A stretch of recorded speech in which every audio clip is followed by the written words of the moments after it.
Gab? Yes, good morning Ernest. Good morning sa lahat na nakikinig sa DWIC.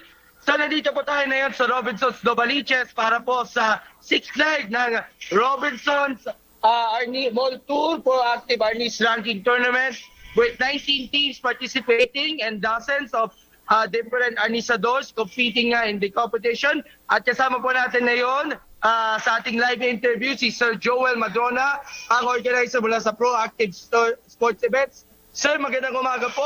Una sa lahat, kamusta na po kayo?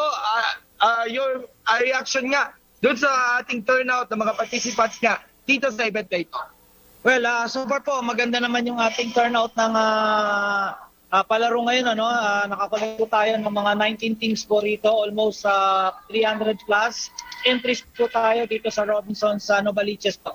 And of course, yung mismong tournament is actually monthly sinasagawa in different Robinson's malls in the 6 legs na organize nyo. Ano siguro ang mga observations ninyo at yung progress ng ating mga Arnisadors, considering nga ang Arnis ay isang Filipino martial art na ipagmamalaki natin? Well, siguro ang naobserbahan ko sa mga ating mga Arnisadors, patuloy silang nade-develop yung kanilang mga skills. Lalong gumagaling, lalong gumaganda yung laro nila bawat leg na sinasalihan po nila sa Proactive Arnis League po. And last question na lang because babalik tayo sa studio. Ano ang mga aasahan natin sa mga susunod pa ng mga tournaments? And of course, to help nga lang yung ating Philippine Arnis na of course, to further push their heights, nga, para makita natin yung mga grassroots products na maglaro nga sa international stage. Yes, meron pa po kami mga susunod na mga laro sa ibang Robinson's Mall Tour. At itong last week of June ay meron po kaming malaking event na gaganapin sa Robinson's Angeles. Ito po yung third pick-up Northern Luzon Championship po.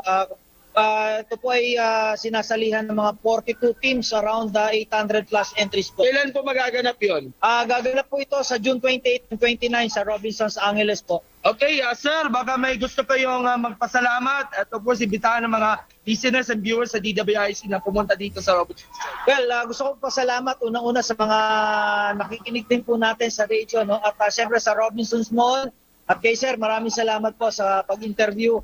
At naway patuloy po natin na ipaunlad ang ating sports ng Arnis po sa Pilipinas. Ayan po si Sir Joel Madrona, ang head organizer nga ng Proactive Arnis Tour. At abangan po natin ang mga latest updates with regards sa event. Pati nga yung Amit Cup, maya-maya po lamang pupunta tayo yun sa grand finals niya dyan sa may Roas Boulevard. So back to you, Ernest. Magandang umaga and see you around. God bless.